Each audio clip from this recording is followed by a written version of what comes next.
Hi friends, எல்லாருக்கும் வணக்கம். So இந்த வீடியோவில் இந்திய பொருளாதாரம் சுதந்திரத்துக்கு முன்னரும் பின்னரும் ஸோ இதில் இருக்கக்கூடிய ஓன் நோட்ஸ் பார்க்க போகிறோம். ஸோ நான் எதையும் மிஸ் பண்ணியிருக்க மாட்டேன். ஸோ கரெக்டாக எழுதியிருப்பேன். ஸோ ஓகேங்களா.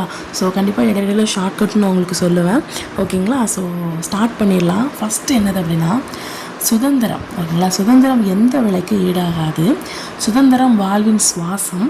வாழ்வதற்காக மனிதன் எதை கொடுக்க மாட்டான். இதை சொன்னது யார் அப்படின்னா நம்ம டைலர் கோவன். இது நீங்கள் எப்படி ஞாபகம் வச்சுக்கலாம் அப்படின்னா நம்ம டைலர் கடைக்காரர், ட்ரெஸ்ஸு தப்பார்ல, ஸோ துணி கடைக்காரர், அதாவது டெய்லரு அப்படின்னு ஞாபகம் வச்சுக்கோங்க. ஸோ அவர் என்ன பண்ணுறாருன்னா ஒரு விலையை சொல்கிறாரு. இந்த விலைக்கெலாம் இது ஈடாகாது அப்படின்னு சொல்ல, இந்த விலையெல்லாம் அவன் கொடுக்க மாட்டேன், இந்த ட்ரெஸ் தைச்சதுக்கு இந்த அளவுலாம் கொடுக்க மாட்டேன் அப்படின்னு சொல்லுவோம்ல. ஸோ அப்போ எந்த விலைக்கு இதெல்லாம் ஒன்று ஈடாகாது அப்படின்னு சொல்கிறாருன்னு நினச்சிக்கோங்க. அதுக்கப்புறம் நீ இப்போ இந்த ட்ரெஸ்ஸை போடுறதுக்கு, ட்ரெஸ்ஸை போட்டு இந்த உலகத்தில் வாழ்கிறதுக்கு எதை கொடுக்க மாட்டா, எல்லாம் கொடுக்க தான் செய்வேன், ஏன்னா அந்த ட்ரெஸ்ஸுங்கிறது இம்பார்ட்டன்ட் அப்படின்னு சொல்லி அவர் சொல்கிறாருன்னு ஞாபகம் வச்சுக்கோங்க. ஓகேங்களா. ஸோ அதுக்கப்புறம் நெக்ஸ்ட்டு இந்தியா. நம்மளுடைய இந்தியா எடுத்துக்கிட்டிங்க அப்படின்னா ரொம்ப வருஷமாக காலனி ஆதிக்கத்துக்கு கீழே தான் இருந்துச்சு இல்லைங்களா. ஸோ காலனி ஆதிக்கம்னா என்னது, அதாவது ஒரு 2 நாடு இருக்குது அப்படின்னா, 2 நாடு இருக்குதுன்னா அந்த 2 நாடுகளுக்கு இடையில் சமூகம், பொருளாதாரம், இந்த தொடர்புகளை பார்த்தோன்னா ஒரு நாள் அடிமையாக இருக்கும், இன்னொரு நாடு எப்படி இருக்கும், அதான் அந்த இதை ஆண்டுக்கிட்டு இருக்கும். ஓகேங்களா. ஸோ ஒரு நாடு அதிகாரமாக இருக்கும், இன்னொரு நாடு என்ன இருக்கும், அடிமையாக இருக்கும். ஆளவும் செய்யும், இன்னொன்று அடிமையாகவும் இருக்கும். ஓகேங்களா. ஸோ இதுதான் காலனி ஆதிக்கம். ஸோ நம்ம காலனி ஆதிக்கத்தில் ரொம்ப வருஷமாக இருந்தோம் இல்லைங்களா. ஸோ அதுக்கப்புறம் இப்போ இந்த வருடங்களை உங்களுக்கு ஈஸியாக இந்த இவ்வளோ இருக்குல்ல, இதை இப்படி ஒரு மாதிரி இருக்க மாதிரி இருக்கும், ரொம்ப ஒரு மாதிரி குழப்பற மாதிரி இருக்க மாதிரி இருக்கும். அப்படின்னு உங்களுக்கு ஷார்ட்டாக உங்களுக்கு சொல்கிறேன். ஓகேங்களா. ஸோ இந்த பேரில் இருக்கிறத அப்படியே உங்களுக்கு இதில் ஷார்ட்டாக எழுதியிருக்கேன், கரெக்டாக பாருங்கள். ஓகேங்களா. ஸோ இதில் எப்படின்னா 1498 இருக்கா, இது கிட்டத்தட்ட 1500க்கு கொஞ்சம் 2 இது முன்னாடி தானே. ஸோ இப்போ 1500க்கு 2 இதுக்கு முன்னாடி 1498. இப்போது இந்த வாஸ்கோட காமான்னு ஒருத்தர் இருக்கிறார். ஓகேங்களா. ஸோ அவர் மே மாதம்னா என்னது, லீவு டைம் தானே, வெயில் அடிக்கிற டைம் தானே, ஒரு 20ஆம் தேதி வராருப்பா. எங்கே வராரு அப்படின்னா நம்ம இந்தியாவில் இருக்கக்கூடிய கோழிக்கூடுக்கு வராரு. புரிஞ்சிச்சா. வாஸ்கோட காமா ஒரு 1500க்கு முன்னாடி, 2 இதுக்கு முன்னாடி. ஓகேங்களா. ஸோ மே மாதம் வெயில் அடிக்கிற டைமில் 20ஆம் தேதி நம்ம இங்கே வராரு, நம்ம இந்தியாவுக்கு பக்கத்தில் இருக்க கோழிக்கூடுக்கு வராரு, வந்துட்டாரா. ஸோ அதுக்கப்புறம் இந்தியாவுக்கும் ஐரோப்பாவுக்கும் வணிகம் ஸ்டார்ட் ஆகுது. புரிஞ்சிச்சா. இந்தியாவுக்கும் ஐரோப்பாவுக்கும் வணிகம் ஸ்டார்ட் ஆகிட்டு. ஸோ நெக்ஸ்ட்டு பார்த்தீங்கன்னா 1500க்கு முன்னாடி பார்த்தோமா, 1500க்கு அடுத்து 1510. ஸோ இதில் பார்த்தீங்கன்னா யாருக்கும் வணிகம் ஸ்டார்ட் ஆகிடுச்சு அப்படின்னா போர்ச்சுகீசியருக்கும் கோவாவுக்கும் ஸ்டார்ட் ஆகிடுச்சு. அதாவது ரெண்டுமே ரெட்டை கும்பு. ஓகேங்களா. ஸோ போர்ச்சுகீசியருக்கும் கோவாவுக்கும் வணிகம் ஸ்டார்ட் ஆகிட்டு. ஸோ அதுக்கப்புறம் 1601 ஒரே ஒரு கிழக்கிந்திய கம்பெனி தான், ஒரே ஒரு டீம் தான். ஸோ அப்போ கிழக்கிந்திய கம்பெனி, அதாவது ஒரே ஒரு டீம், ஒன்றுன்னு சொல்கிறேன், கிழக்கிந்திய கம்பெனி ஸ்டார்ட் ஆகிட்டு. அப்போ கிழக்கிந்திய கம்பெனி அவங்களோட ஆட்டத்தை ஆரம்பிக்க போகிறாங்க. ஸோ அப்போ ஆங்கிலேயர்கள் இந்திய பெருங்கடல் வழியாக வணிகம் பண்ண ஆரம்பிச்சிட்டாங்க. புரிஞ்சிச்சா. ஸோ அதுக்கப்புறம் அதில் ஒரு 13 வருஷம் 1614 இந்த காலகட்டத்தில் நம்ம சர் தாமஸ் ரோங்கிற ஒருத்தர் இருக்கிறார்ல, அவர் என்ன பண்ணுறாருன்னா ஜஹாங்கீர்கிட்ட போய் எனக்கு நம்ம தொழிற்சாலை அமைக்கிறதுக்கு எனக்கு ஒரு அனுமதி வேணும்னு கேட்டிருப்பார். உடனே இவர் என்ன பண்ணியிருப்பார், கொடுத்துருப்பார். ஓகேங்களா. ஸோ அது கொடுத்த வருஷம் தான் என்னது அப்படின்னா உங்களுக்கு 14 1858. ஓகேங்களா. கிழக்கிந்திய கம்பெனி இருக்குன்னு சொல்லி 5கிட்டே இருந்தோம், இப்போ 8 எடுத்து வச்சு முன்னாடி போகிறோம். இதுக்கு எப்படி அப்படின்னா கிழக்கிந்திய கம்பெனி அந்த அதிகாரம் கிழக்கிந்திய கம்பெனிகிட்ட இருந்துச்சுல, அந்த அதிகாரத்தை இப்போ யார்கிட்ட கொடுத்துருப்பாங்க, ஆங்கில அரசுட்டு போயிருக்கும். ஓகேங்களா. அப்போ 5கிட்டே இருந்தோம் கிழக்கிந்திய கம்பெனிட்டு, இப்போ இங்கே ஆங்கில அரசுக்கிட்ட போயிருக்குப்பா அப்படின்னு சொல்லி கொஞ்சம் 8 மாதிரி எடுத்து வைக்கிறோம் அப்படின்னு ஞாபகம் வச்சுக்கோங்க. ஓகேங்களா. ஸோ இதுதான் இந்த ஒரு பேஜில் கொடுத்துருக்கேன். ஓகேங்களா. அதுக்கப்புறம் பார்த்தீங்கன்னா ஆங்கிலேயர்கள் கால வரலாறு. இதில் பார்த்தோன்னா இப்போ நம்ம ஆங்கிலேயர்கள் இருக்காங்கல்ல, ஸோ அவங்க என்ன பண்ணுறாங்க, இங்கே வர்றதுக்கு முன்னாடி. ஓகேங்களா. ஸோ ஆங்கிலேயர்கள் நம்மளுடைய நாட்டுக்கு வர்றதுக்கு முன்னாடி என்ன நடந்துச்சு அப்படின்னா நம்முடைய ஃபுல் பொருளாதாரமும், ஓகேங்களா, ஸோ எல்லா பொருளாதாரமும் மேக்ஸிமம் எதை சார்ந்து இருந்துச்சுன்னா கிராமத்தை சார்ந்து தான் இருந்துச்சு. ஓகேங்களா. கிராமத்தை சார்ந்து தான் இருந்துச்சு. அப்போ கிராமம் அப்படிங்கிறது அந்த கிராம பொருளாதாரம் அப்படிங்கிறது சுயசார்பு பொருளாதாரமாக இருந்துச்சு. ஓகேங்களா. என்ன பொருளாதாரமாக இருந்துச்சு, சுயசார்பு பொருளாதாரமாக இருந்துச்சு. இந்த ஆங்கிலேயர்கள் ஆட்சியில் வந்தாங்க, உள்ளே என்ட்ரானோடனே நிறைய ஃபேக்ட்ரிலாம் வர ஆரம்பிச்சிச்சு. அவங்களோட தொழிற்சாலை நல்லா இம்ப்ரூவ் ஆயிடுச்சு. கிட்டத்தட்ட இந்தியா 200 வருஷத்துக்கு மேலே சீரழிஞ்சு கிடந்துச்சு. ஃப்ரம் யார்கிட்ட இருந்து? பிரிட்டன் நாட்டில் இருந்து. ஓகேங்களா? ஸோ இந்த சிதைப்பை பேஸ் பண்ணி நம்மளுடைய வரலாற்று பொருளியல் அறிஞர் இருக்காங்கல்ல, ஸோ அவங்க வந்து ஒரு 3 இதாக டிவைட் பண்ணுறாங்க. ஒன்று வணிக மூலதன காலம், அடுத்து தொழில் மூலதன காலம், அடுத்து நிதி மூலதன காலம். புரிஞ்சுச்சா? ஸோ வணிக மூலதன காலம், அதுக்கப்புறம் தொழில் மூலதன காலம், அதுக்கப்புறம் நிதி மூலதன காலம். ஓகேங்களா? ஸோ வணிக மூலதன காலம் எப்படி வச்சுக்கலாம் அப்படின்னா 1757, இங்கே வந்து 1713 முடியுது, இங்கே 13 ஸ்டார்ட் ஆகுது. ஓகேங்களா? ஸோ இப்போ தொழில் வந்து 13. ஓகேங்களா? ஸோ 58. அதுக்கப்புறம் நிதி வந்து 19ஆம் நூற்றாண்டுலேருந்து ஸ்டார்ட் ஆகி உங்களுக்கு வந்து இந்த சுதந்திரம் அடையிறதுக்கு முன்னாடி, விடுதலை அடையிறதுக்கு முன்னாடி வரைக்கும் இருக்கும். ஓகேங்களா? நிதி மூலதன காலம். வணிகம் வந்து 1757 1813. ஸோ வணிகம்ல 3 எழுத்து இருக்குது, ஸோ 3ல் முடியுது. இங்கே தொழிலில் 3 இருக்குது, ஸோ 3ல் ஸ்டார்ட் ஆகுது. ஓகேங்களா? 1713. ஓகேங்களா? 13ஆம் நம்பர் வீடு லாஸ்ட்டில் இருக்குது, இங்கே 13ஆம் நம்பர் வீடு ஃபர்ஸ்ட்டில் இருக்குது. ஓகேங்களா? ஸோ இங்கே 57, இங்கே 58. என்ன டிஃப்ரென்ஸ்? இங்கே 17, இங்கே 18. அவ்வளோதான். புரிஞ்சிச்சா? ஸோ அதுக்கப்புறம் நம்மளுடைய அந்த கிழக்கிந்திய கம்பெனி இருக்குல்ல, ஸோ அதோடைய நோக்கம் என்னது அப்படின்னா, அந்த கிழக்கிந்திய கம்பெனியோட பொருட்கள் இருக்குல்ல, அந்த பொருட்களை நல்ல ஃபுல்லாக எல்லாத்தையும் நம்ம நாட்டில் வந்து வாணிபம் செஞ்சு அதன் மூலமாக அவங்க லாபத்தை ஈட்டுறது தான் அவங்களுடைய முக்கிய நோக்கமாக இருந்துச்சு. ஓகேங்களா? நம்மளுடைய இந்தியாவை ஃபுல்லாக எப்படி பார்த்தாங்க அப்படின்னா, இது வந்து இந்தியாவை வந்து நம்ம எப்படியாவது சுரண்டணும், ஃபுல்லாத்தையும் நம்ம சுரண்டணும், ஒரு சுரண்டல் பிரதேசம் தான் அப்படின்னு அவங்க மனசில் நினச்சிட்டாங்க. ஓகேங்களா? ஸோ 1950 60 இந்த காலகட்டத்தில் பார்த்திங்கன்னா இந்த வங்காளம், தென்னிந்தியா. ஓகேங்களா? ஸோ இவங்களுக்கு வந்து ஒரு அரசியல் நெருக்கடிக்கு உள்ளாச்சு. ஓகேங்களா? ஸோ இப்போ இந்த கிழக்கிந்திய கம்பெனி என்ன பண்ணுறாங்க, அவங்க வந்து என்ன பண்ணுறாங்கன்னா, அவங்க நினச்சிட்டு வந்து என்னது, முற்றுரிமையாக வந்து நம்ம இந்த நாட்டை ஃபுல்லாத்தையும் இல்லை வியாபாரம் மாதிரி பண்ணி நம்ம லாபத்தை ஈட்டணும்னு வச்சாங்களா, இது அவங்களோடது நிறைவேறிச்சு. ஓகே. ஆனால் அவங்க வந்து என்ன பண்ணாங்கன்னா, இதில் இருக்கக்கூடிய அலுவலர்கள் எல்லாமே நேர்மை இல்லாமல் இருந்தாங்க. எதில்? கிழக்கிந்திய கம்பெனியில் இருக்கவங்க வந்து என்ன பண்ணுவாங்க, நேர்மை இல்லாமல் இருக்காங்க. ஓகேங்களா? நான் சொன்ன ஸ்டோரியை மட்டும் அப்படியே நீங்கள் மைண்ட்லேயே வாங்கிக்கோங்க. அப்படியே உங்களுக்கு தேவையான அப்படியே நோட்ஸ் எழுதுங்க. ஓகேங்களா? நான் புக்கில் உள்ளதை நான் கரெக்டாக எழுதியிருக்கிறேன், மிஸ் பண்ணலை. சரிங்களா? ஸோ அதுக்கப்புறம் தொழில் மூலதன காலம்.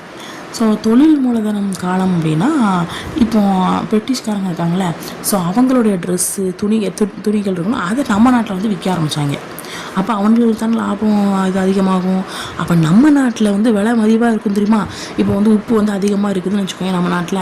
அப்போ அந்த உப்பு மலிவாக தானே விற்குவாங்க. அப்போ இந்த உப்பை அப்படியே கொண்டு போய் அவங்களோட நாட்டுக்கு எடுத்துகிட்டு போகிறாங்க. ஸோ அதை நல்ல இது பண்ணி பேக்கெட் பண்ணி மறுபடியும் நம்ம நாட்டில் அப்படியே இறக்குமதி பண்ணுறாங்க. அது ஒரு காசுக்கு விற்கிறாங்க. அப்போது பார்த்திங்கன்னா நம்மளோட மூலதனத்தை எடுத்து அவங்க கொண்டு போய் அதை அப்படி பட்டுட்டிங்கிறீங்களாம் பார்த்து மறுபடியும் நம்மக்கிட்டேயே விலைக்கு விற்கிறாங்க. எவ்வளோ புத்திசாலியாக இருந்திருக்காங்க பாருங்க. ஸோ அதை தான் இதில் கொடுத்துருக்குறாங்க. ஓகேங்களா?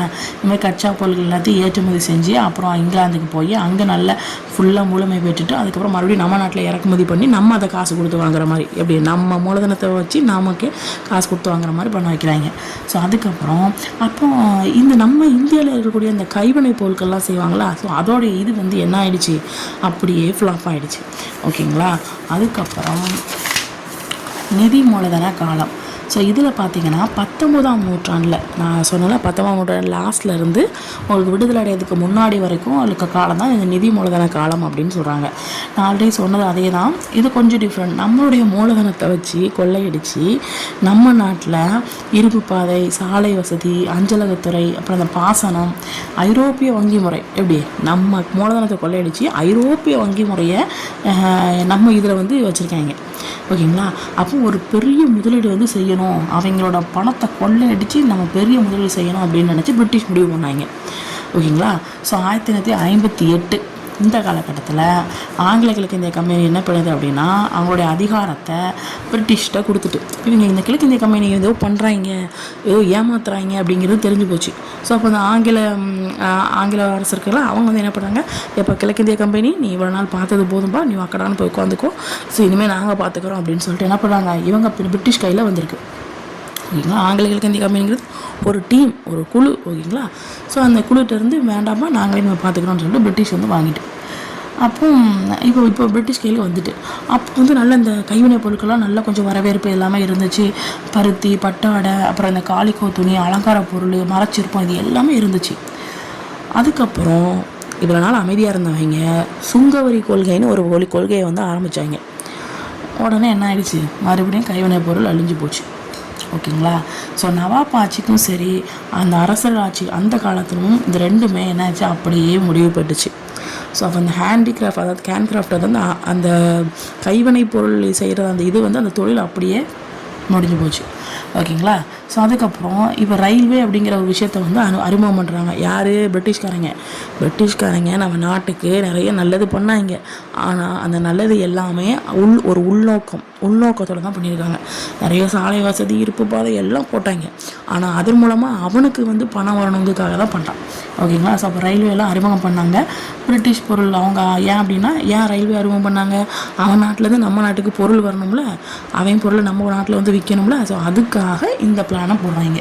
ஓகேங்களா. புரிஞ்சிச்சா? பார்த்தீங்க அப்படின்னா நில உடைமை முறை அப்படின்னு சொல்லியிருக்கோம். ஸோ அதாவது நிலங்களுக்கான உரிமையும் அது மட்டும் இல்லாமல் எப்படி அந்த நிர்வகிக்கிறது அப்படிங்கிறத பற்றியும் வந்து இருக்கும்.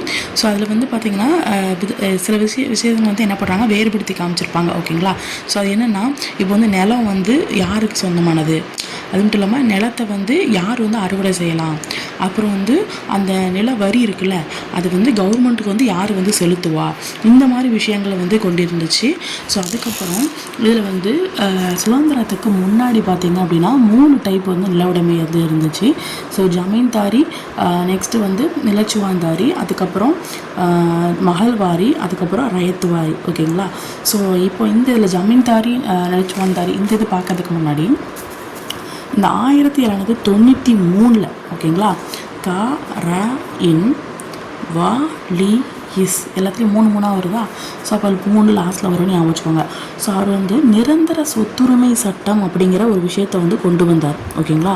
ஸோ அப்போ நிரந்தர சொத்து உரிமை அப்படிங்கிற சட்டத்தை வந்து யார் கொண்டு வந்தா அப்படின்னா காரன் வாலிஸ். ஓகேங்களா. ஸோ அப்போ வந்து சொத்து அப்படிங்கிறதுல வந்து கார் வரும், ஏன் வாலி கூட வரும், அப்போ காரு வாலி. ஓகேங்களா. ஸோ காரன் வாலிஸ் அப்படின்னு ஞாபகம் வச்சுக்கோங்க. ஸோ இது காரனில் 3 எழுத்து, வாலிஸில் 3 எழுத்து. ஸோ அப்போ வந்து லாஸ்ட்டில் 3ங்கிறது முடியும். ஓகேங்களா. ஸோ இந்த சொத்து உரிமை அறிமுகப்படுத்தினதுக்கு அப்புறமா ஆங்கில கிழக்கிந்திய கம்பெனி இருக்குல்ல, அது வந்து ஜமீன்தாரி முறையை வந்து அறிமுகம் பண்ணாங்க. ஓகேங்களா. ஸோ இப்போ இந்த நிலச்சுவாந்தாரம் இதை பற்றி பார்க்க போகிறோம். ஓகேங்களா. ஸோ இப்போ வந்து நிலச்சுவாந்தாரர்களும் சரி, ஜமீன்தாரர்களும் சரி, நிலத்தோட சொந்தக்காரங்க வந்து நீங்கள் தான் அப்படின்னு சொல்லி என்ன பண்ணாங்க, அறிவித்தாங்க. ஓகேங்களா.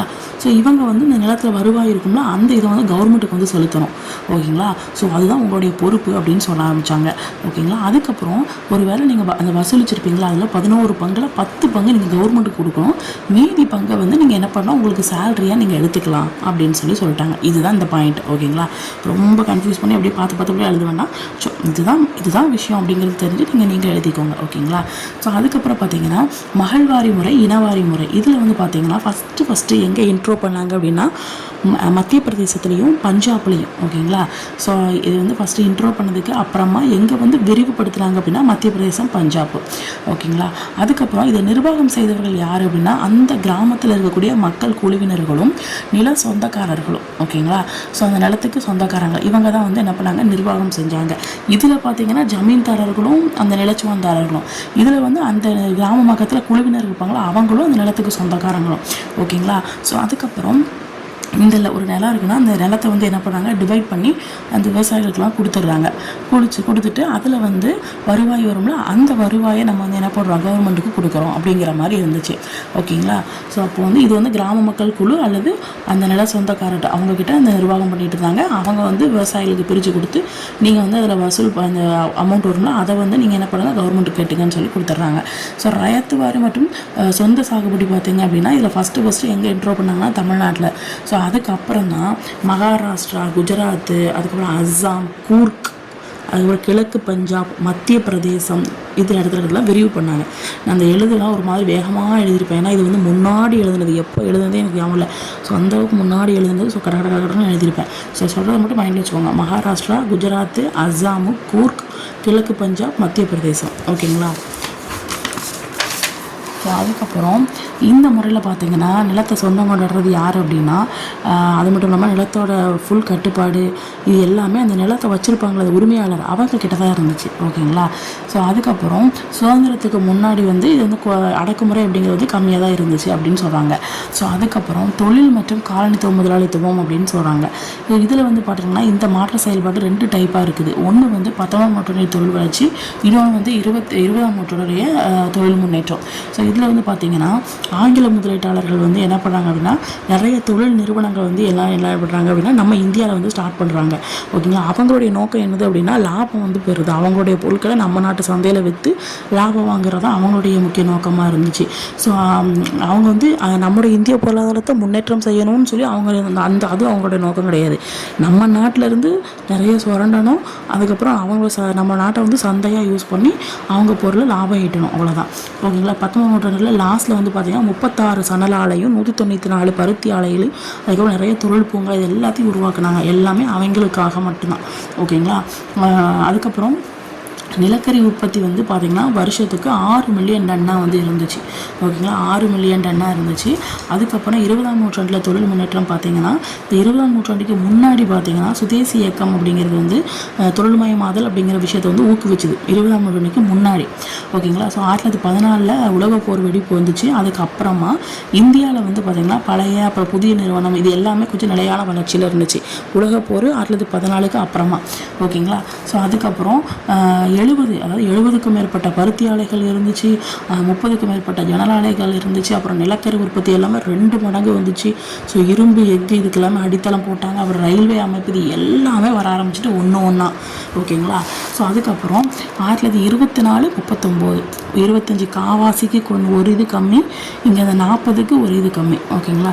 ஸோ இதில் வந்து பார்த்திங்கன்னா பெரிய நிறுவனமாக நிறைய எல்லாம் வர ஆரம்பிச்சிட்டு. இந்த பெரிய நிறுவனம் இரும்பு எஃகு பருத்தி நெசவாலை சணல் தீப்பெட்டி சர்க்கரை காகித கூழ் நிறுவனம் இது எல்லாத்துக்குமே இதெல்லாம் நம்ம இதையும் பாதுகாக்கணும்னு வச்சுக்கோங்க. அந்த ஆங்கிலேயர் என்ன பண்ணுவாங்க, எதையும் எடுத்துகிட்டு போயிடுவாங்க, இதையும் அழிச்சிருவாங்க அப்படின்னு சொல்லிட்டு என்ன பண்ணாங்க, இதுக்குன்னு ஒரு பாதுகாப்பு மாதிரி கொடுத்து, ஓகேங்களா, பாதுகாப்பு வளையம் மாதிரி இதுக்கு ஒரு இதை கொடுத்து இதை வந்து என்ன பண்ணாங்க, சேவ் பண்ண ஆரம்பித்தாங்க. ஸோ அதுக்கப்புறம் இதுவும் கொஞ்சம் விரிவடைய ஆரம்பிச்சிருச்சு. ஓகேங்களா. இந்த தொழில்கள்லாம் என்ன ஆயிடுச்சு, விரிவடைய ஆரம்பிச்சிச்சு. ஸோ அதுக்கப்புறம் இப்போ இந்த ஆங்கிலேயர் ஆதிக்கம் நம்ம நாட்டில் இருந்துச்சுல்ல, ஸோ நம்மளுடைய பொருளாதாரத்தில் என்ன மாதிரி பிரச்சனைகள்லாம் நடந்துச்சு அப்படின்னா நம்மளுடைய இந்திய தொழில்கள் எல்லாமே முடக்கமாயிடுச்சு. ஸோ அதுக்கப்புறம் நம்மளுடைய மூலதன ஆதிக்கத்தை எல்லாத்தையுமே என்ன பண்ணாங்க, தடுத்து நிறுத்திட்டாங்க. அதுக்கப்புறம் நம்மக்கிட்ட சுரண்டி இருப்பாங்கள்ல அந்த சொத்துக்களை நம்மக்கிட்டேருந்தே வாங்கி நமக்கே நிதி உதவி பண்ண ஆரம்பித்தாங்க. ஸோ அதுக்கப்புறம் இந்தியாவில் அக்ரிகல்ச்சர் அப்படிங்கிறது வந்து அக்ரிகல்ச்சர் தான் மேக்ஸிமம் இருந்துச்சு அப்போ. ஸோ அதுக்கப்புறம் பார்த்திங்கன்னா அது எல்லாமே நலிவடைய ஆரம்பிச்சிட்டு. அதுக்கப்புறம் இந்த கைவினை கலைஞர்கள் இவங்களாம் நிறைய இருந்தாங்க. ஆனால் அவங்களோட தொழிலும் நலிவடைய ஆரம்பிச்சிட்டு. ஏன் அப்படின்னா அவங்க பிரிட்டிஷ்காரங்க அவங்களோட தொழிலை கொண்டு வந்து வச்சதுனால நம்மளோட இது நலிவடைஞ்சிட்டு. ஸோ அதுக்கப்புறம் இந்த தோட்டக்கலை சுரங்கம் சணலாலை வங்கி கப்பல் போக்குவரத்து இது எல்லாமே முதலாளித்துவ நிறுவனம் அப்படிங்கிறது தான் ஊக்குவிக்கப்படுது. நம்மளுடைய இந்திய வளம் அப்படிங்கிறது சுரண்டப்பட்டுட்டு. ஓகேங்களா. ஸோ அதுக்கப்புறம் 1991க்கு முன்னாடி முக்கிய தொழில் கொள்கைகள் அப்படின்னு சொல்லி இருக்குது. ஸோ ஆசியாவில் 3வது முக்கிய பொருளாதாரம் பார்த்திங்க அப்படின்னா நம்மளுடைய இந்தியா தான் அப்படின்னு சொல்கிறாங்க. ஓகேங்களா. ஸோ இந்திய தொழில் கொள்கைகள் எந்தெந்த வருஷம் சொல்லி கொடுத்துருக்காங்க நல்லா பார்த்துக்கோங்க. ஓகேங்களா. ஸோ 1948, 1956, 77, 80, 90, 91. 80, 90, 91 ஈஸியாக ஞாபகம் வச்சுக்கலாம். 80 ஒரு 10 கூட்டினா 90, அதுக்கப்புறம் 1 91. ஓகேங்களா. ஸோ 7ஆவதுல பார்த்தீங்கன்னா 77, 6ஆவதுல எதுவும் கிடையாது. ஸோ 56, இங்கே 48. ஓகேங்களா. ஸோ ஒரு நாட்டுடைய பொருளாதார முன்னேற்றம் அப்படிங்கிறது வந்து தொழில்மயமாதலை வந்து சார்ந்து இருக்குது அப்படின்னு சொல்கிறாங்க. ஸோ இப்போ 1948, 56 இந்த 2 இதில் வந்து தொழிற்கொள்கை தீர்மானங்கள் எல்லாமே கொண்டு வரப்பட்டுச்சு. எதுக்காக கொண்டு வந்தாங்க அப்படின்னா சிறு அதுக்கப்புறம் பெரிய நிலையில் இருக்கக்கூடிய நிறைய நிறுவனங்கள் இதெல்லாம் இருக்குல்ல. ஸோ அதுக்கு வந்து அவங்க முன்னேறதுக்கு என்ன மாதிரி பண்ணி கொடுக்கணும் அப்படிங்கிற விஷயத்த வந்து அதில் வந்து சொன்னாங்க. ஓகேங்களா. ஸோ 1948, 56 இந்த காலகட்டத்தில். ஓகேங்களா. ஸோ இப்போ வந்து 1948 தொழில் கொள்கை இந்த தீர்மானத்தை பார்ப்போம். அதுக்கப்புறம் வந்து 1956 இது பார்ப்போம். ஸோ அதுக்கப்புறம் இந்த பசுமை புரட்சி இந்த மாதிரிலாம் வந்துடும். அப்புறம் 5ஆண்டு திட்டம் இந்த மாதிரிலாம் வந்துடும். ஓகேங்களா. ஸோ 1948 தொழில் கொள்கை தீர்மானத்தைப்படி பார்த்தீங்கன்னா இது எப்படி அமைச்சுக்கலாம், தொழில் கொள்கை. ஸோ 4, 6 இல்லை, அந்த தான் ஏப்ரல் 6 இருக்குது, 8. ஓகேங்களா. 4 இந்த பக்கம் 6 நடுவில் இந்த சைடு 8. ஓகேங்களா. ஸோ இதில் தான் இந்திய தொழில் கொள்கை அப்படிங்கிறது வந்து அறிமுகம் செய்யப்பட்டுச்சு 1948 ஏப்ரல் 6. ஓகேங்களா. ஸோ தொழில் கொள்கையில் வந்து இந்த 4, 6, 8 2 வருது கூடுது. ஓகேங்களா. ஸோ அதுக்கப்புறம் இதோடைய நோக்கம் என்னது அப்படின்னா கலப்பு பொருளாதாரத்தை வந்து அறிமுகப்படுத்த தான் இதோடைய நோக்கமாக இருந்துச்சு. ஸோ தொழில் கொள்கை ஒரு பாக்ஸ் மாதிரி கொடுத்துருப்பாங்க, அந்த பாக்ஸில் உள்ளதான் எழுதியிருக்கேன். ஸோ மைய அரசு எதெல்லாம் முற்றுமையாக இருந்துச்சு அப்படின்னா சென்ட்ரல் கவர்மெண்ட்டு. இப்போ வரைக்கும் சென்ட்ரல் கவர்மெண்ட் ரயில்வே வச்சுருக்கு, இராணுவம், அணு ஆற்றல், தபால் துறை திரும்ப சென்ட்ரல் கவர்மெண்ட் தானே. ஸோ அதில் மாநில அரசு கீழே என்னென்னலாம் இருந்துச்சுன்னா நிலக்கரி, எஃகு, விமான உதிரி பாகம் தயாரிப்பு, ஸோ வாகன உற்பத்தி, கலப்பில்லா தொடர்பு சாதனம், எண்ணெய் வளம், இது எல்லாமே ஸ்டேட்டில் கிட்ட இருக்குது. ஸோ தனியார் அமைப்பில் வந்து அதுவும் ஒழுங்குபடுத்தப்படாத தனியார் அமைப்பு அதில் பார்த்தீங்க அப்படின்னா மேரில் வந்து சொல்லியிருக்காங்க இந்த 2 தவிர மற்ற தொழில்கள்லாம் இருக்கும்ல. ஸோ அது எல்லாமே இந்த தனியார் அமைப்பு, கூட்டுறவு அமைப்பு இவங்க வந்து ஈடுபட்டு செஞ்சுக்கலாம் அப்படிங்கிற மாதிரி கொடுத்துருந்தாங்க. ஓகேங்களா. ஸோ அதுக்கப்புறம் இந்திய தொழில் பார்த்திங்கன்னா 4 டைப்பாக இருக்குது. ஒன்று பொதுத்துறை, இன்னொன்று பொதுவும் தனியார் துறையும். இந்த பொதுத்துறைன்னு சொல்கிறாங்களா, இது எல்லாமே மூல தொழில்கள். ஓகேங்களா. ஸோ பொதுவும் தனியார் துறையும் சேர்ந்து செஞ்சால் அது வந்து முக்கியமான தொழில்கள்லாம் செய்வாங்க.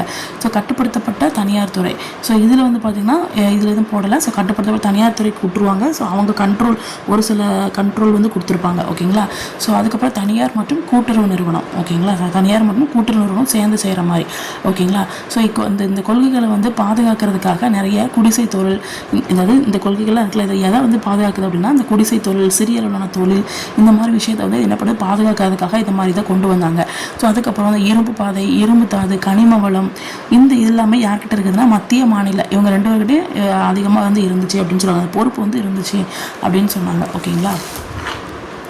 ஸோ என்ன தான் ஃபாரின் முதலீடு வந்து ஒரு முக்கியத்துவம் வந்து கொடுத்தாலுமே இந்தியர் கையில் தான் எல்லா கண்ட்ரோலும் வந்து இருந்தது அப்படின்னு சொல்கிறாங்க. ஓகேங்களா. ஸோ 1956 பார்த்தீங்கன்னா அந்த தொழிற்கொள்கை பார்த்தீங்கன்னா மகளனோ பிசின் வளர்ச்சி. ஓகேங்களா. இந்த மாதிரியை வந்து பேஸ் பண்ணியிருக்குதுன்னு சொல்கிறாங்க. மகளோ அப்படின்னு வச்சுக்கோங்க, 5-6 மகா. ஓகேங்களா. 5-6 என் மகள்லாம் 5-6 மணிக்கு எழுந்திரிச்சிருவா. ஓகேங்களா. ஸோ கனரக தொழிற்சாலைக்கு முக்கியத்துவம் வந்து கொடுத்தாங்க. ஓகேங்களா. ஸோ இந்த இதோடைய நோக்கம் என்னன்னா கலப்பு பொருளாதாரம். ஓகேங்களா. 4ஐயும் 8ஐயும் கலப்பு பண்ணிடுங்க. ஓகேங்களா. புரியுதா. 4ஐயும் 8ஐயும் கலந்துருங்க, கலப்பு பொருளாதாரம். ஓகேங்களா. ஸோ அதுக்கப்புறம் இந்த பக்கம் பார்த்தீங்கன்னா 1956 கனகான்னு வச்சுக்கோ. கனகாங்கிற மகா என் மகா 5-6 மணிக்கு எழுந்திரிச்சிருவோம். ஓகே. 5-6 கனகா என் மகா. அவங்கள கனரக தொழிற்சாலைக்கு முக்கியத்துவம் கொடுத்துருப்பாங்க. ஸோ 3 வகை இருக்குதுன்னு சொல்கிறாங்க. ஒன்று 17 தொழில்கள்னு சொல்கிறாங்க, இன்னொன்று 12 தொழில்னு சொல்கிறாங்க, இன்னொன்று 3வது பிரிவு ஒன்று இருக்குதுன்னு சொல்கிறாங்க. ஓகேங்களா. 3 வரை. ஸோ இதில் வந்து பார்த்தீங்கன்னா 17 தொழில்கள்னு சொல்கிறாங்களா, அதில் என்னெல்லாம் இருக்குதுன்னு பார்க்க போகிறோம். ரயில்வே இருக்குது, வான்வழி போக்குவரத்து இருக்குது, இராணுவ தளவாடம், வெடிமருந்து, இரும்பு, எஃகு, அணு ஆற்றல், இது மாதிரி முக்கியமான இதெல்லாம் இருக்குது. 12 தொழில் அப்படின்னு சொல்லி பிரிச்சிருக்காங்க. அதில் என்னெல்லாம் இருக்குது அப்படின்னா மாநில அரசுக்கு சொந்தமாக இருக்கக்கூடிய இந்த தொழிலுக்கு துணை, அதுக்கப்புறம் தனியார் துறை, அதாவது இது வந்து மாநில அரசு கையில் தான் இருக்கும். ஓகேங்களா. இதுக்கு வந்து தனியார் துறையும் கொஞ்சம் துணையாக இருந்து ஹெல்ப் பண்ணும். ஓகேங்களா. மாநில அரசு கண்ட்ரோல் கையில் தான், ஆனால் தனியார் துறை ஹெல்ப் பண்ணும். ஓகேங்களா. ஸோ 3வது இது பார்த்தீங்க அப்படின்னா கவர்மெண்ட்டு, ப்ரைவேட்டு. ஓகேங்களா. ஸோ இதை வந்து இது தவிர்த்து மற்ற இது எல்லாத்தையும் வந்து வளர்ச்சி பண்ணுறதுல, ஓகேங்களா, வளர்ச்சியோட நோக்கமாக தான் இந்த இது இருக்கும் அப்படின்னு சொல்கிறாங்க. ஓகேங்களா. So okay. நெக்ஸ்ட்டு வந்து பார்த்தீங்கன்னா 1956 பொதுத்துறைக்கு முக்கியத்துவம் அப்படின்னு சொல்கிறாங்க. இது வந்து பொதுத்துறைக்கு வந்து முக்கியத்துவம் கொடுக்குறாங்க அப்படின்னு சொல்கிறாங்க. குடிசை, சிறு தொழில், இதில் வந்து நேரடி மானியம், இப்போ மானியம்லாம் காசு கொடுக்காங்கல்ல, ஸோ இந்த நேரடி மானியம் வந்து கொடுக்குறாங்க. அதுக்கப்புறம் வந்து உற்பத்தியில் வந்து கண்ட்ரோலாக கரெக்டாக இருக்கிறாங்க. ஸோ பல்வேறு அது மட்டும் இல்லாமல் நிறைய வளர்ச்சி அடைஞ்சிட்ருக்கு. ஸோ இதில் ஏதாவது வட்டார வேற்றுமை எதுவும் ஏற்பட்டுறக்கூடாது அப்படிங்கிறதுக்காக இந்த மாதிரி தொழிற்கொள்கைகளை வந்து என்ன பண்ணுறாங்க, வலியுறுத்துகிறாங்க அப்படின்னு சொல்கிறாங்க. ஓகேங்களா. ஸோ அதுக்கப்புறம் பசுமை புரட்சி, MS சுவாமிநாதன். ஸோ இவரை பற்றி பார்க்க போகிறோம். ஸோ அதுக்கு முன்னாடி என்னென்ன இருக்குன்னு பார்த்தலாமா. ஸோ வேளாண் துறையில் பார்த்தீங்கன்னா ஒரு தொழில்நுட்ப மாற்றத்தை ஏற்படுத்தி ஒரு திருப்பு முனையாக இருக்கிறது அப்படின்னு சொல்கிறாங்க இந்த பசுமை புரட்சி. ஓகேங்களா. ஸோ 60-61 அப்படிங்களா, எதாவது 60-61 60 வயசு அவருக்கு அப்படியே வச்சுக்கோங்க. அந்த காலகட்டத்தில் 7 டிஸ்ட்ரிக்ட்லேயும் வழிநடத்தும் திட்டம் அப்படின்னு சொல்லி ஒரு விஷயம் கண்டாங்க. ஓகேங்களா.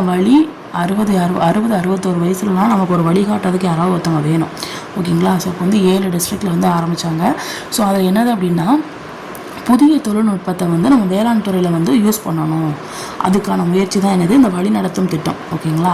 ஸோ அதுக்கப்புறம் என்ன சொல்கிறாங்க, ஜிபிபி இதில் வந்து பார்த்திங்கன்னா அதிக விளைச்சல் தரக்கூடிய ரகங்களை யூஸ் பண்ணி அதை வந்து உற்பத்தி செய்யணும் அப்படிங்கிறதுக்காக ஒரு திட்டம். ஓகேங்களா. அதுக்கப்புறம் பசுமை புரட்சியோட சாதனைகள் என்னென்னு சொல்லி பார்த்தீங்கன்னா, இப்போ முதன்மை பயிராக இருக்கக்கூடியது என்னது, கோதுமை, நெல். ஓகேங்களா. இதை வந்து இன்னும் கொஞ்சம் பெருக்கம் பண்ணணும். ஓகேங்களா. அதிக விளைச்சல் தரக்கூடியது என்னது, நெல், கோதுமை, மக்காச்சோளம், சோளம். இதுக்கு ரொம்ப இம்பார்ட்டன்ஸ் கொடுக்கணும். ஓகேங்களா. எது முதன்மையோ அதுக்கும் இம்பார்ட்டன்ஸ் கொடுக்கணும், எது அதிக விளைச்சலை கொடுக்குதோ அதுக்கும் இம்பார்ட்டன்ட் கொடுக்கணும். ஓகேங்களா. ஸோ இதனால் உற்பத்தி வந்து அதிகரிப்பு வந்து நடக்கும். எதெல்லாம் இப்போ வந்து வணிக பயிர், சரி, பணப்பயிரான கரும்பு, பருத்தி, ஜனல், எண்ணெய் வித்துக்கள், உருளைக்கிழங்கு, இது எல்லாத்துலேயும் வந்து உற்பத்தி வந்து என்ன இது அதிகரிப்பாக கிடைக்கும். ஓகேங்களா.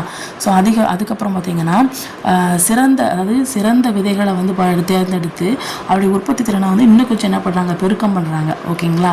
நெக்ஸ்ட்டு வந்து பார்த்திங்கன்னா அக்ரிகல்ச்சருக்கு தேவையானது என்னது, இயந்திரம், டிராக்டரு, அப்புறம் அந்த கதிரடிப்பான் இருக்கா. ஸோ அதுக்கப்புறம் நீரேற்றும் இயந்திரம், இது எல்லாத்தையும் என்ன பண்ணாங்க அப்படின்னா மேனுஃபேக்சர் பண்ணாங்க. ஓகேங்களா. ஸோ இதெல்லாமே இது பண்ணுறதுக்கு பசுமை புரட்சி வந்து ஒரு காரணமாக இருக்குது அப்படின்னு சொல்கிறாங்க.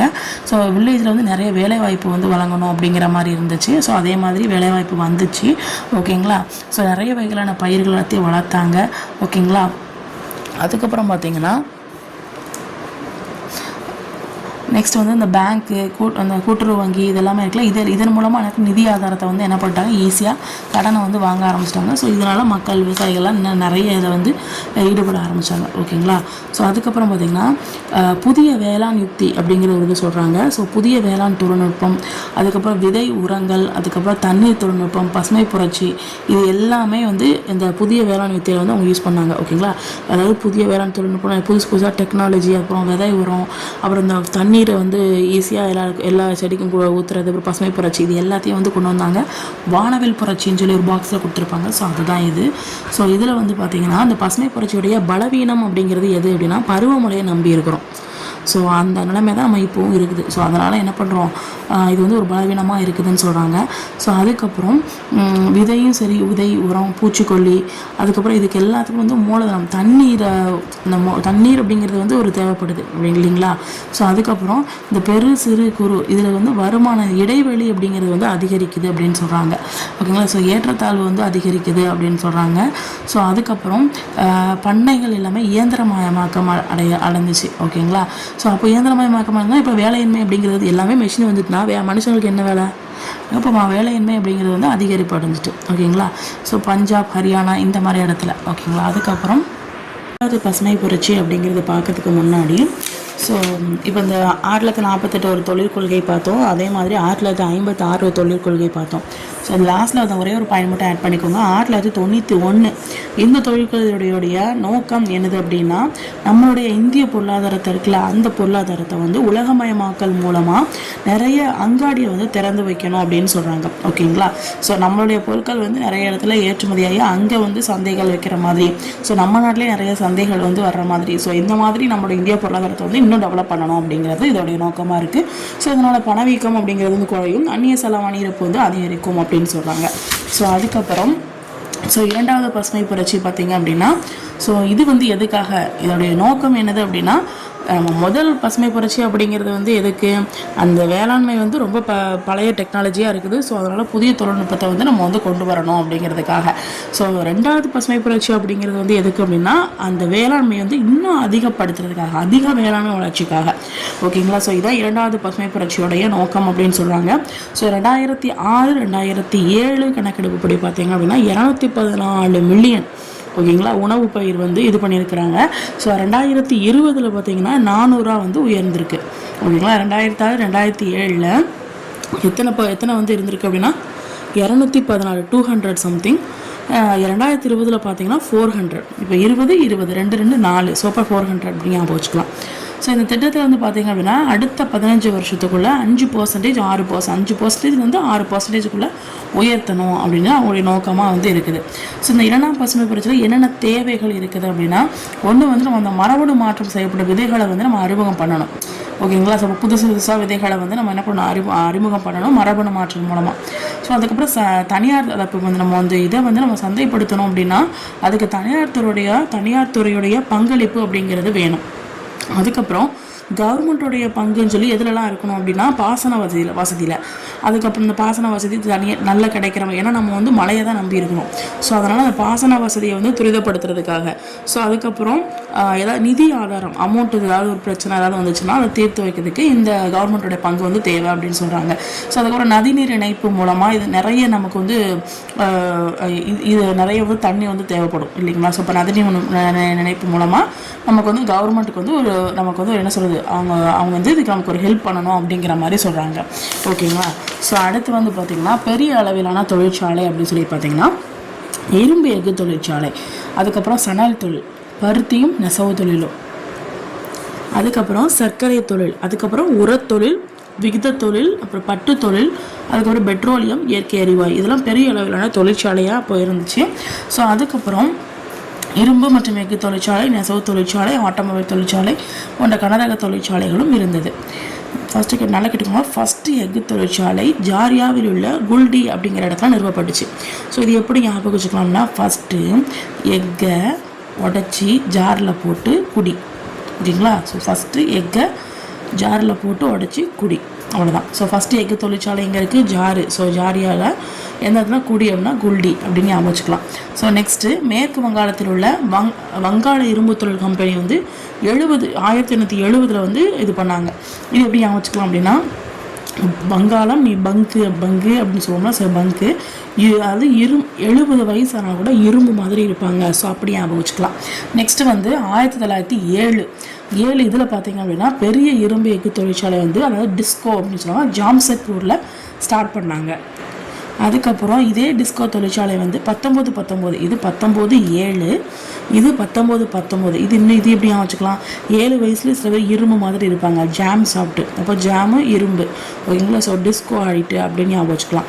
ஸோ டிஸ்கோ தொழிற்சாலை வந்து 1919 பான்பூர் பாப்பா அப்படி ஈஸியாக வச்சுக்கலாம். ஸோ ஸ்டார்ட் பண்ணாங்க. ரெண்டுமே ப்ரைவேட் அப்படின்னு சொல்கிறாங்க. ஸோ ஃபஸ்ட்டு நிறுவப்பட்ட பொதுத்துறை நிறுவனம் பார்த்தீங்க அப்படின்னா பத்ராவதியில் இருக்கக்கூடிய விஸ்வேஸ்வரையா இரும்பு எஃகு தொழில் அப்படின்னு சொல்கிறாங்க. ஸோ ஃபஸ்ட்டு வந்து விஸ்வா அப்படின்னு ஞாபகம் வச்சுக்கோங்க, இல்லை பத்ரகாளி சாமி இந்த மாதிரி ஞாபகம் வச்சுக்கோங்க, ஓகேங்களா. ஸோ அதுக்கப்புறம் ஒரு பாக்ஸ் கொடுத்துருப்பாங்க. அந்த பாக்ஸை வந்து நான் ஃபைனலாக வந்து சொல்லுவேன், ஓகேங்களா. ஸோ அதுக்கப்புறம் அந்த பாக்ஸ் வந்து என்னென்னா எதை பற்றி கொடுத்துருப்பாங்க அப்படின்னா பொதுத்துறையில் எஃகு நிறுவனம் இதை பற்றி தான் கொடுத்துருப்பாங்க. ஸோ அதில் இருக்கக்கூடிய எல்லா இதுவும் வந்து யார் மூலமாக நிர்வகிக்கிறாங்க அப்படின்னா செயில் அப்படின்னு சொல்கிறாங்கல்ல, ஸோ அவங்க மூலமாக தான் நிர்வகிக்கிறாங்க. ஸோ செயில் அப்படின்னா என்னென்னா steel authority of India private limited, ஓகேங்களா. ஸோ ப்ரைவேட்டில் லிமிடெட், ஓகேங்களா. ஸோ இது எப்போ ஸ்டார்ட் பண்ணாங்க அப்படின்னா செயில் இல்லுன்னு இருக்கா, நீங்கள் 7 ஞாபகம் வச்சுக்கோங்க. அப்போ 1974 இது வந்து எக்கை வந்து மேம்படுத்தக்கூடிய பொறுப்பு வந்து இவங்களுக்கு தான் இருக்குது, ஓகேங்களா. ஸோ இப்போ வந்து பார்த்தீங்க அப்படின்னா இந்த டிஸ்கோ அதை தவிர மற்ற முக்கிய இரும்பு எஃகு நிறுவனங்களாக இருக்குல்ல அதெல்லாமே பொதுத்துறைக்கு கீழே இயங்குது அப்படின்னு சொல்கிறாங்க, ஓகேங்களா. அதுக்கப்புறம் ஏன்னா நம்ம ஆல்ரெடி இங்கே சொல்லியிருக்கோம் டிஸ்கோ அப்படிங்கிறது வந்து ப்ரைவேட்டு, ஒன்று ஜாம்ஷெட்பூர் இன்னொன்று பான்பூர், 1907 1919, ஓகேங்களா. 1919. ஸோ எஃகு உற்பத்தியில் இந்தியா வந்து 8th, அப்போ எஃகு ஓகேங்களா, எஃகு 8 ஈஸியாக வச்சுக்கலாமா. ஸோ அதுக்கப்புறம் இந்தியா வந்து அடுத்த ஜன்னல் இதில் பார்த்தீங்க அப்படின்னா ஜன்னல் வந்து இந்தியாவில் ஒரு முக்கிய தொழில், அது பாரம்பரியமான ஒரு தொழில் அப்படின்னு சொல்கிறாங்க. இது மூலமாக ஏன் அப்படின்னா இது மூலமாக வெளிநாட்டு செலாவணி அப்படிங்கிறது வந்து ஈர்க்கப்படுது அப்படின்னு சொல்கிறாங்க. அது மட்டும் இல்லாமல் இதில் வேலை வாய்ப்பு அப்படிங்கிறது வந்து ரொம்ப அதிகமாக இருக்குது அப்படின்னு சொல்கிறாங்க, ஓகேங்களா. ஸோ வேலை வாய்ப்பு அப்படிங்கிறது வந்து ரொம்ப அதிகமாக இருக்குது. அது மட்டும் அந்நிய செலவாணி அப்படிங்கிறது வந்து என்னப்படுது ஈர்க்கப்படுது அப்படின்னு சொல்கிறாங்க இந்த சணல் தொழிலை. எஃகு உற்பத்தி இதில் வந்து நம்ம எத்தனாவது பிளேஸில் இருக்கோம், எஃகு 8, ஓகேங்களா. ஸோ 1955 பார்த்தீங்கன்னா மேற்கு வங்க மாநிலத்தில் ரேஷ்ரா அப்படிங்கிறதுல வந்து நவீனமயப்படுத்தப்பட்ட தொழிற்சாலை வந்து ஃபஸ்ட்டு ஸ்டார்ட் பண்ணியிருக்காங்க, ஓகேங்களா. ஸோ அப்போ இது வந்து ரொம்ப இம்பார்ட்டண்டான ஒரு இது 5 ஓகேங்களா. ஸோ 5 பங்கு வங்க மாநிலம். ஸோ ரேஷ்ரா அப்படிங்கிற இடத்துல வந்து இந்த ரேஷ்மா அப்படிங்கிற பொண்ணு வந்து அஞ்சு இருப்பாள் ஓகேங்களா. ஸோ வந்து எங்கே அப்படின்னா பங்கு, அந்த வங்கை பார்த்துட்டு 5 இருப்பாள் அப்படி கூட ஞாபகம் வச்சுக்கோங்க. ஸோ நவீனமயப்படுத்தப்பட்ட தொழிற்சாலை வந்து ஃபஸ்ட்டு உருவாக்கப்பட்டது ஓகேங்களா. அப்போ நவீனமயப்படுத்தப்பட்ட ஃபஸ்ட்டு தொழிற்சாலை எங்கே உருவாக்கப்பட்டுச்சு அப்படின்னா ரேஷ்ரா 1855 ஓகேங்களா. ஸோ மேற்கு வங்க மாநிலத்தில். ஸோ வேர்ல்டு லெவலில் பார்த்தீங்க அப்படின்னா இந்தியா வந்து கச்சா, அதுக்கப்புறம் ஜன்னல் உற்பத்தியில், அப்புறம் ஜன்னல் பொருட்கள் தயாரிப்பில் ஃபஸ்ட்டு பிளேஸில் இருக்குது. அப்போ ஜன்னலுக்கு தான் ஃபஸ்ட்டு ஓகேங்களா. ஜன்னல் பொருட்கள் ஏற்றுமதி செய்கிறதுல செகண்டு, ஜன்னல் பொருட்கள் இதெல்லாம் தயாரிக்கிறதுல ஃபஸ்ட்டு, ஏற்றுமதி பண்ணுறதுல செகண்ட் ஓகேங்களா. ஸோ அதுக்கப்புறம் பருத்தியும் நெசவு தொழில், இதில் பார்த்தீங்க அப்படின்னா இது வந்து ஒரு பழமை வாய்ந்த ஒரு தொழில் ஓகேங்களா. பருத்தி நெசவு இதெல்லாமே இது நிறைய தொழிலாளர்கள் வந்து இதில் வந்து இருப்பாங்க. ஜிடிபியில் பார்த்தீங்க அப்படின்னா இது வந்து 4% ஓகேங்களா. ஜிடிபியில் மொத்தம் எத்தனை பர்சன்டேஜ், இதில் 4% இருக்குது ஓகேங்களா. மதிப்பு கூட்டப்பட்ட உற்பத்தியில் வந்து 20%, கொஞ்சம் மதிப்பு கூட்டியிருக்காங்க ஓகேங்களா. அப்படி ஞாபகம் வச்சுக்கோங்க. ஸோ 20%, ஜிடிபியில் வந்து 4%, மதிப்பு கூட்டப்பட்டதில் வந்து 20% ஓகேங்களா. நெக்ஸ்ட்டு வந்து ஏற்றுமதி வருவாயில் வந்து எவ்வளோ இருக்குன்னா 1/3 இருக்குது. ஏற்றுமதி இங்கேருந்து ஏற்றுமதி பண்ணுவாங்களே, ஸோ அது மூலமாக வருவாய் வரும்னா அதில் 1/3 ஓகேங்களா. ஸோ இத்துறை மூலமாக நமக்கு வந்து கிடைக்கிது அப்படின்னு சொல்கிறாங்க ஓகேங்களா. அதுக்கப்புறம் கொல்கத்தாவுக்கு பக்கத்தில் க்ளோஸ்டர் அப்படிங்கிற ஒரு துறைமுகம் இருக்குது. கொல்க்ளோ அப்படின்னு வச்சுக்கோங்க. 1818 ஓகேங்களா. ஃபஸ்ட்டு நவீன துணி உற்பத்தி ஆலை அப்படிங்கிறது வந்து நிறுவனாங்க ஓகேங்களா. இப்போ 18 வயசில் வந்து நம்ம மாடர்ன் ட்ரெஸ்ஸை போடணும்னு நினைப்போம். அப்போ அப்படி அமைச்சுக்கோங்க. கொல்கத்தா க்ளோஸ்டர் க்ளோ ஓகேங்களா. 18 வயசில் நவீன ட்ரெஸ்ஸை போட ஆசைப்படுவோம் அப்படின்னு ஞாபகம் வச்சுக்கோங்க. ஸோ அதுக்கப்புறம் ஆனால் இது வந்து சிறப்பாக இயங்கலை அப்படின்னு சொல்கிறாங்க. ஸோ அதுக்கப்புறம் மும்பையில் பார்த்தீங்க அப்படின்னா மும்பையில் 1954 கேஜிஎன் அப்படின்னு கேஜிஎன் டேபர், அதாவது டேபர் அப்படிங்கிற ஒருத்தரால் நூற்பு மற்றும் நெசவு கம்பெனி வந்து ஸ்டார்ட் பண்ணாங்க ஓகேங்களா. அது என்ன சொல்கிறாங்கன்னா Mumbai spinning and wearing and co ஓகேங்களா. ஸோ அந்த இதை ஸ்டார்ட் பண்ணாங்க 1954 டேபர் ஓகேங்களா. மும்பை 1954 இன்னொன்று டேபர் அப்படிங்கிறவர் ஓகேங்களா. ஸோ அதோட கொல்கத்தா க்ளோஸ்டரு 18 வயசில் நவீன துணி உற்பத்தி ஆலை, மும்பை 1954 டேபரு. ஸோ அதுக்கப்புறம் நூற்பு மற்றும் நெசவு கம்பெனி. அதுக்கப்புறம் சர்க்கரை தொழில், இது பார்க்க போகிறோம். சர்க்கரை தொழில்னா இது வந்து ஒரு வேளாண் சார்ந்த ஒரு தொழில் ஓகேங்களா. ஸோ அதுக்கப்புறம் பருத்திக்கு அப்புறமா இது வந்து நெக்ஸ்ட் இருக்கிறது வந்து சர்க்கரை தொழில் தான். இது வந்து ஒரு வேளாண் சார்ந்த ஒரு தொழில் தான். பருத்தி ஃபஸ்ட்டுனா இது செகண்ட் ஓகேங்களா. ஸோ அதுக்கப்புறம் வேர்ல்டு லெவலில் பார்த்தீங்க அப்படின்னா இந்தியா வந்து ஒரு பெரிய அளவில் ஓகேங்களா, பெரிய அளவில் உற்பத்தியாளராகவும் இருக்குது, நுகர்வோராகவும் இருக்குது அப்படின்னு சொல்கிறாங்க. உற்பத்தி பண்ணுறது இவங்க தான். ஸோ இங்கேருந்து மேனுஃபேக்சர் பண்ணி அவங்க அங்கே அனுப்புவாங்க. அது மட்டும் இல்லை நுகர்வோர் மற்ற நாடுகள்லேருந்து வாங்குறவங்களாகவும் இருப்பாங்கன்னு சொல்கிறாங்க. 1/3 ஓகேங்களா. 1/3 வந்து யார் வந்து இது பண்ணுறாங்க அப்படின்னா மகாராஷ்டிரா ஓகேங்களா. ஸோ அப்படிங்கிற பொண்ணுக்கு சர்க்கரை வந்து ரொம்ப பிடிக்கும்னு வச்சுக்கோங்க, உற்பத்தி செய்கிறாங்க. அதுக்கப்புறம் வந்து உத்தரப்பிரதேசத்தில் ஃபஸ்ட்டு யார் அதுக்கப்புறம் உத்தரம், எல்லாமே கொஞ்சம் உயரமாக இருக்கிற மாதிரி இருக்குல்ல, உத்தரம் ஓகேங்களா. ஸோ வந்து ஃபஸ்ட்டு, செகண்ட் வந்து உத்தரம் ஓகேங்களா. ஸோ அதுக்கப்புறம் உரத்தொழில் சொல்லி பார்த்தீங்க அப்படின்னா நம்ம இந்தியாவில் எண் அப்படிங்கிற இதை வந்து பயன்படுத்தி தயாரிப்பு பண்ணுறாங்க இந்த உரத்தொழிலை. இது வந்து தேர்டு பெரிய தொழில் அப்படின்னு சொல்கிறாங்க. 3வது பெரிய தொழில் என்னன்னா உரத்தொழில்னா உரம் வந்து முக்கியம் இல்லை. ஸோ அப்படின்னு அமைச்சுக்கோங்க. என்ன முறையை ஃபாலோ பண்ணுறாங்க, எண் அப்படிங்கிற முறையை ஃபாலோ பண்ணுறாங்க. ஸோ காகித தொழிலில் பார்த்தீங்க அப்படின்னா 1812. ஸோ இது வந்து வங்கத்தில் உள்ள செராம்பூர் அப்படிங்கிற இதில் வந்து இயந்திர காகித ஆலை வந்து இருக்குது ஓகேங்களா. ஸோ வேர்ல்டுலேயே இந்தியாவில் காகித ஃபேக்ட்ரி வந்து எத்தனாவது பிளேஸில் இருக்குன்னா 15 ஓகேங்களா. 15th பிளேஸில் வந்து இருக்குது ஓகேங்களா. நான் அகைன் சொல்கிறேன், காகித தொழில் வந்து 1812 அந்த இதில் வந்து வங்கத்தில் செராம்பூர் ஓகேங்களா. சில காகிதங்கள் வந்து எப்படி இருக்குன்னா சொரன்னு இருக்கும் ஓகேங்களா. அப்போ செராம்பூர் அப்படின்னு ஞாபகம் வச்சுக்கோங்க ஓகேங்களா. மேற்கு வங்கத்தில் செராம்பூர் அப்படிங்கிற இடத்துல காகித ஆலை அப்படிங்கிறது ஒன்று இருக்குது ஓகேங்களா. காகித ஆலை அப்படிங்கிறது இருக்குது. இது வந்து இந்தியாவில் அதிக காகித ஃபேக்ட்ரியில் வந்து 15th பிளேஸில் வந்து இருக்குது அப்படின்னு சொல்கிறாங்க. ஸோ நெக்ஸ்ட்டு வந்து பட்டு தொழிலில் பார்த்திங்கன்னா இந்தியா செகண்டு, சைனா தான் ஃபஸ்ட்டு ஓகேங்களா. இப்போ வந்து 16% உற்பத்தி வந்து இந்தியா பண்ணுது. 5 டைப் ஆஃப் பட்டு துணிகள் வந்து இருக்குதுன்னு சொல்கிறாங்க. ஒன்று மல்பெரி பட்டு, வெப்பமண்டல டசர் பட்டு, அதுக்கப்புறம் ஓக் டசர், பட்டு எரி, முகா பட்டு. ஓகேங்களா, 5 டைப்ஸ். ஓகேங்களா, ஸோ மல்பெரி பட்டு, வெப்பமண்டல பட்டு, வெப்பமண்டல டசர் பட்டு, ஸோ ஓக் டசர், அதுக்கப்புறம் பட்டு எரி, அப்புறம் முகா பட்டு. ஓகேங்களா, ஸோ அதுக்கப்புறம் பெட்ரோலியம் அண்ட் இயற்கை வாயு. இதில் பார்த்தீங்க அப்படின்னா அஸ்ஸாம் மாநிலம் டிக்பாய் அப்படிங்கிற ஒரு ஊரில், ஓகேங்களா, அஸ்ஸாம் மாநிலம் டிக்பாய் அப்படிங்கிற ஊரில் 1989 8-9, ஓகேங்களா, 8-9 எண்ணெய் கிணறு ஃபஸ்ட்டு என்ன பண்ணாங்க, தோன்றாங்க. ஓகேங்களா, 1989. அதுக்கப்புறம் எண்ணெய் எரிவாயு இந்த இதை வந்து உருவாக்குறதுக்கு உத்தரகாண்ட் மாநிலத்தில், ஓகேங்களா, ஸோ உத்தரகாண்ட் மாநிலத்தில் டேராடூன் அப்படின்னு சொல்லுவாங்க. ஸோ அந்த நகரில் வந்து 1956 வந்து எண்ணெய் எரிவாயு கழகம் வந்து என்ன பண்ணுதுன்னா உருவாக்கப்பட்டது அப்படின்னு சொல்கிறாங்க. ஓகேங்களா, உத்தரகாண்ட் டேராடூன் 1956, உத்தரகாண்ட் டேராடூன் 1956 எண்ணெய் கழகம். ஓகேங்களா, எண்ணெய் எரிவாயு கழகம். ஓகேங்களா, எண்ணெய் எரிவாயு கழகம் உத்தரகாண்ட். அதுக்கப்புறம் என்னது உங்களுக்கு உத்தரகாண்ட் டேராடூன் 1956. 1989 ஃபஸ்ட்டு எண்ணெய் கிணறு தோண்டப்படுறாங்க. அப்போ எப்போ வந்து தோன்றுறாங்க, ஒரு 8 to 9 மணிக்கு தோண்டிடுறாங்கன்னு வச்சுக்கோங்க. 8 to 9 மணிக்கு என்ன பண்ணுறாங்க, தோன்றுறாங்க. ஓகேங்களா, ஸோ அதுக்கப்புறம் 5-6 மணி இது வந்து பார்த்திங்கன்னா 1956 பார்த்தீங்கன்னா எண்ணெய் எரிவாயு கழகம். இது எங்கே அப்படின்னா டேராடூன், அதுக்கப்புறம் உத்தரகாண்டில் மாநிலத்தில் இருக்கக்கூடிய டேராடூன் அப்படிங்கிற இடத்துல. ஸோ அதுக்கப்புறம் சிறிய அளவிலான தொழிற்சாலைகள். இதில் வந்து பார்த்திங்க அப்படின்னா மொத்த புத்தாக்கங்களில் பார்த்திங்கன்னா 60 to 70% வந்து சிறுதொழில் மூலமாக தான் கிடைக்குது அப்படின்னு சொல்கிறாங்க. ஓகேங்களா, சிறிய அளவிலான தொழிற்சாலைகள் வந்து இப்போ டோட்டலாக பார்த்திங்க அப்படின்னா 60 to 70% உங்களுக்கு சிறு தொழில் பண்ணுவாங்களா அவங்ககிட்ட இருந்தால் கிடைக்குது அப்படின்னு சொல்கிறாங்க. பொருளாதார முன்னேற்றத்தில் சிறுதொழிலுடைய பங்கு என்னென்ன இருக்குது அப்படின்னா, ஒன்று வந்து வேலை வாய்ப்பு நமக்கு நிறைய கிடைக்குது. ஓகேங்களா, அதுக்கப்புறம் சமமான மண்டல வளர்ச்சி வந்து அதுக்கு இருக்குது. ஓகேங்களா, ஸோ கூட குறைய அப்பெல்லாம் எப்போவுமே ஈக்குவலாக போகும். அதுக்கப்புறம் உள்ளூர் வளங்களை வந்து அவங்க யூஸ் பண்ணுவாங்க. ஓகேங்களா, ஸோ அதுக்கப்புறம் மூலதன பயன்பாட்டு அதை வந்து முழுமை பெறதுக்காக சிறுதொழில் அதுக்கு வந்து என்ன பண்ணுறாங்க, மூலதனம் வந்து டிக்ரீஸ் ஆச்சு அப்படின்னா காத்திருப்புங்கிறது டிக்ரீஸ் ஆகும், வருமானம் வந்து இன்க்ரீஸ் ஆகும்.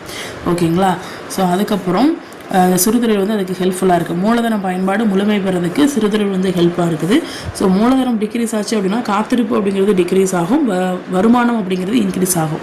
ஓகேங்களா, வருமானம் இன்க்ரீஸ் ஆகும், மூலதனம் கம்மியாச்சுன்னா வருமானம் இன்க்ரீஸ் ஆகும். நெக்ஸ்ட்டு வந்து சிறுதொழில் துறை ஏற்றுமதியை வந்து உருவாக்குது, ஏற்றுமதி மூலமாக.